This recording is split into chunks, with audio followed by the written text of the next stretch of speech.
Hi hello मैत्रिणींनो, आज बनवली पाट्यावरची चटणी. पाटा वरवंटा आधी स्वच्छ धुवून घेतला, नंतर मिरच्या धुवून घेतल्या आणि मीठ टाकलं आणि मस्त असं दोन्ही बारीक करून घेतलं. खूप छान होते ही चटणी. तुम्ही बाजरीच्या भाकरीसोबत किंवा ज्वारीच्या भाकरीसोबतही खाऊ शकता. त्याच्यात लसूण टाकायचा, कोथिंबीर आणि आधी डाळ बारीक करून घ्यायची. डाळ चांगली बारीक झाल्याच्या नंतर लसूण आणि कोथिंबीर ॲड करायची. पाहू शकतात कशी बारीक झाली आहे. आणि आता कोथिंबीर आणि लसूण टाकायचं त्याच्यात आणि तेही मस्त असं बारीक करून घ्यायचं. व्हिडिओ आवडला तर नक्की सबस्क्राईब करा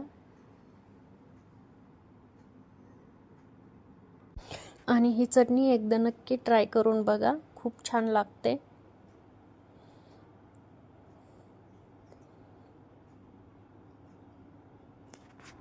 माझे व्हिडिओ आवडतात की नाही हे कमेंटमध्ये नक्की सांगा.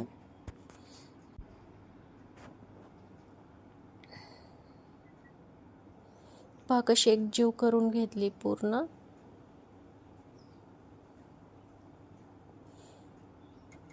आणि आता काढून घ्यायची. पहा काढून घेतली मी. पहा कशी झाली चटणी. चलो बाय.